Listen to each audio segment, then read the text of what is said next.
హరి ఓం శ్రీ గణేశ గురుభ్యో నమ కార్తీక దామోదరాయ నమ ఓం నమ శివాయ ఓం నమో నారాయణాయ.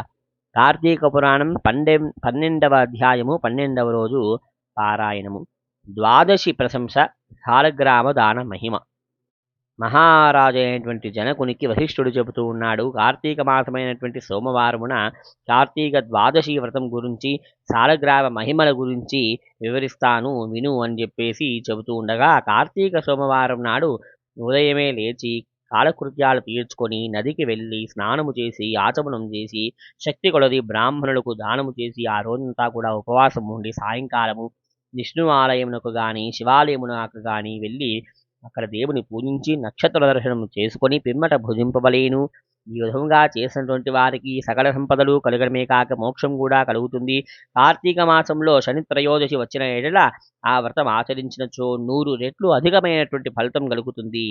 కార్తీక శుద్ధ ఏకాదశి రోజున పూర్ణ ఉపవాసం ఉండి ఆ రాత్రి విష్ణు ఆలయమునకు వెళ్ళి హరిని మనసారా ధ్యానించి శ్రీహరి సన్నిధిలో పురాణ పఠనం చేస్తే, మరునాడు బ్రాహ్మణ సమారాధన చేస్తే కోటి యజ్ఞములు చేసినటువంటి ఫలితం వస్తుంది.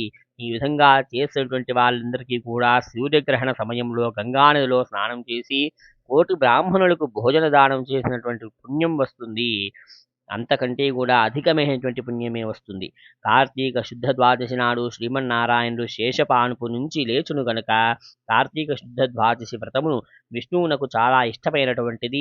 ఆ రోజున శ్రీమంతులు ఎవరైనా ఆవు కొమ్ములకు బంగారు తొడుగులు తగిలించి, ఆవు కాళ్ళకు వెండి డెక్కలు తగిలించి దూడతో సహా బ్రాహ్మణునకు దానమిచ్చిన ఆ ఆవు శరీరమందు ఎన్ని రోమములు కలవో, ఎన్నంటే రోమములంటే వెంట్రుకలు, అన్ని వెంట్రుకలు కలవో అన్ని సంవత్సరములు ఇంద్రలోకంలో స్వర్గసుఖాలు కూడా అనుభవించేటువంటి ఫలితాన్ని పొందుతారు. కార్తీక శుద్ధ పాడ్యమి రోజున, కార్తీక పౌర్ణమి రోజున కంచు పాత్రలో ఆవు నెయ్యి పోసి దీపం ముంచిన వారు పూర్వజన్మ ముందు చేసినటువంటి సకల పాపములను కూడా హరించుకొని పోయిన వారు అవుతారు. ద్వాదశి నాడు యజ్ఞోపవీతములను దానం చేసిన మంచి ఇహపరమైనటువంటి సుఖాలను పొందుతారు. ద్వాదశి రోజున బంగారు తులసి చెట్టును గాని సాలగ్రామమును గాని ఒక బ్రాహ్మణునికి దానమిచ్చిన యెడల 4 సముద్రాల మధ్యనున్నటువంటి భూమిని దానం చేసినటువంటి గొప్ప ఫలితాన్ని పొందుతారు. దీనికి ఉదాహరణగా ఒక కథ కలదు విను అని చెప్పేసి సాలగ్రామ దాన మహిమ గురించి వశిష్ఠుడు చెబుతూ ఉన్నాడు. పూర్వము అఖండ గోదావరి నదీ తీరమందు ఒక పల్లెలో ఒక వైశ్యుడు ఉండేటువంటి వాడు చాలా దురాశవరుడై నిత్యము కూడా ధనాన్ని ఖర్చు పెట్టక, తాను కూడా అనుభవించక, ఇతరులకు పెట్టక, దానము చేయక కూడబెడుతూ ఉండేటువంటి వాడు.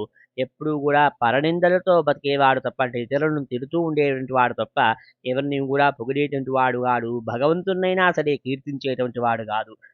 తానే గొప్పగా ధనవంతుడని శ్రీమంతుడని విర్రవీగుచూ ఏ జీవికి కూడా ఉపకారం చెయ్యక పరుల ద్రవ్యమునెట్లా అపహరించవలెను అని ఆలోచిస్తూ ఉండేటువంటి వాడు. ఎప్పుడూ కూడా ఇతరుల డబ్బును తాను ఎట్లా హరించాలా అనేటువంటి కుత్సితమైనటువంటి బుద్ధికి తప్ప మరొకటి అతనికి ఉండేటువంటిది కాదు. ఒకనాడు తన గ్రామముకి సమీపంలో ఉన్నటువంటి మరి ఒక పల్లెలో నివసించేటువంటి ఒక బ్రాహ్మణుడు తన వద్ద ఉన్నటువంటి ధనమును వడ్డీకి అప్పు ఇచ్చెను. మరి కొంతకాలమునకు తన సొమ్ము తనకి ఇమ్మని అడగ్గా ఆ విప్రుడు, అయ్యా, తమకి ఇయ్యవలసినటువంటి ధనము 1 నెల రోజుల గడువులో ఇవ్వవలేను. మీ రుణం ఉంచుకోను. ఈ జన్మలో తీర్చని యెడల మరు జన్మ అయినా సరే మీ ఇంట పుట్టి ఏ జంతువుకైనా సరే పుట్టి మీ రుణం తీర్చుకుంటాను అని వినయంగా వేడుకొన్నాడు. అయితే ఆ బ్రాహ్మణుని మాటలు వినక ఈ కోమటివాడు మండిపడి, అట్లు వీలు లేదు, నా సొమ్ము నాకిప్పుడే ఇయ్యి అని చెప్పేసి, లేకపోతే నీ తల నరికేస్తాను అని చెప్పేసి ఆవేశంగా దుర్భాషలాడినాడు. వెంటనే కత్తి తీసుకొని ఆ బ్రాహ్మణుని ఆవేశముగా తల కూడా నరికివేసినాడు. వెంటనే ఆ బ్రాహ్మణుడు గిలగిల తమ్ముకొని పడి చనిపోయినాడు. ఆ కోమటివాడు భయపడి అక్కడే ఉంటే రాజభటులు వచ్చి పట్టుకుంటారేమో అని చెప్పేసి కలిసి తన గ్రామానికి పారిపోయినాడు. బ్రహ్మహత్య మహాపాతం గనక అప్పటి నుండి ఆ వైశ్యునకు బ్రహ్మహత్యా దోషము కలిగింది. ఆ దోషం వలన, పాపం వలన కుష్ఠువ్యాధి కలిగి నానా బాధలు పడుచు మరికొన్నాళ్లకు మరణించినాడు. వెంటనే యమదూతలు వచ్చి అతనిని తీసుకొని పోయి రౌరవాది నరక కూపములో పడవేసినారు. ఆ వైశ్యునకు ఒక కుమారుడు ఉండేటువంటి వాడు. ఆ కుమారుడి పేరు ధర్మవీరుడు. పేరుకు తగినట్లుగానే తండ్రి సంపాదించినటువంటి ధనాన్ని, సంపదను దాన ధర్మాలు చేస్తూ, పుణ్యకార్యాలు చేస్తూ, ధర్మకార్యాలు చేస్తూ, నీడ కొరకై చెట్లు నాటిస్తూ, నూతులు అంటే బావులు మరియు తటాకములు తవ్వించుతూ సకల జనులను కూడా సంతోషపెట్టడానికి తన ధనాన్ని వినియోగించినాడు. ఇట్లా ఉండగా కొంతకాలానికి త్రిలోక సంచారి అయినటువంటి నారద మహర్షి యమలోకాన్ని దర్శించి భూలోకమునకు వచ్చి ఆ యొక్క త్రోవలో ధర్మవీరుని ఇంటి దగ్గరికి నారదుడు వచ్చినాడు. ధర్మవీరుడు అనేటువంటి ఆ వైశ్యకుమారుడు నారదులకు సాష్టాంగ దండ ప్రణామము చేసి విష్ణుదేవునిగానే భావించి సదా నారాయణ జపచారి అయినటువంటి నారదుణ్ణి అర్ఘ్యపాద్యాది విధుల చేత పూజించినాడు. చేతులు కూడా జోడించి, మహానుభావ, నా పుణ్యం కొలది నేను తమ దర్శనం లభించింది, నేను ధన్యుణ్ణైనాను, నా జన్మ తరించింది, నా ఇల్లు పావనమైంది, శక్తి కొలది నేను చేసేటువంటి సత్కారములు స్వీకరించి తమరు వచ్చినటువంటి కార్యాన్ని నాకు తెలపండి అని నారదుడిని కోరగా, ఆ వైశ్యకుమారునికి నారదుడు చెబుతూ ఉన్నాడు, ఓ ధర్మవీర, నేను నీకొక హితవు చెప్పదలిచినాను. మహావిష్ణువునకు కార్తీక మాసంలో శుద్ధ ద్వాదశి అనేది మహాప్రీతికరమైనటువంటి రోజు.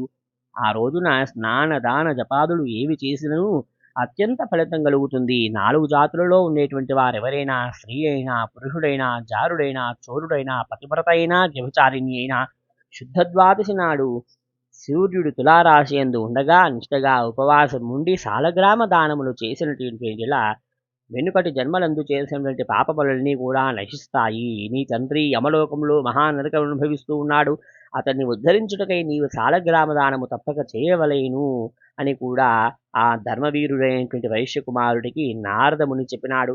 అప్పుడు ధర్మవీరుడు అంటూ ఉన్నాడు, నారద మహర్షి, నేను గోదానము, భూదానము, హిరణ్యదానము మొదలైన మహాదానములన్నీ కూడా చేసి ఉన్నాను. అటువంటి దానములు చేయగా నా తండ్రికి మోక్షం కలగలేదా? సాలగ్రామం అనేటువంటి దానినే దానం చేయవలెనా? సాలగ్రామం దానం చేస్తేనే మోక్షం కలుగుతుందా అని సంశయాన్ని వెలిబుచ్చెను. అంతటా ఆ యొక్క నారద మహర్షి మళ్ళా కూడా అంటూ ఉన్నాడు, వైశ్యుడా, సాలగ్రామమును శిలామాత్రముగా ఆలోచించితిరా, అది కేవలం రాయి కాదు, శ్రీహరి యొక్క స్వరూపమే సాలగ్రామము. అన్ని దానములలో కంటే సాలగ్రామ దానము చేసినచో కలుగు ఫలమే గొప్పది. నీ తండ్రిని నరకబాధ నుండి విముక్తి గావించడానికి నేను వచ్చినాను. కాబట్టి ఈ సాలగ్రామ దానము తప్ప మరి ఏ ఇతరమైనటువంటి మార్గము కూడా లేదు అని చెప్పి నారద మహర్షి వెళ్ళిపోయిను. ధర్మవీరుడు ధనబలము కలవాడై ఉండి కూడా, దాన సామర్థ్యం కలిగి ఉండి కూడా సాలగ్రామం చేయలేదు.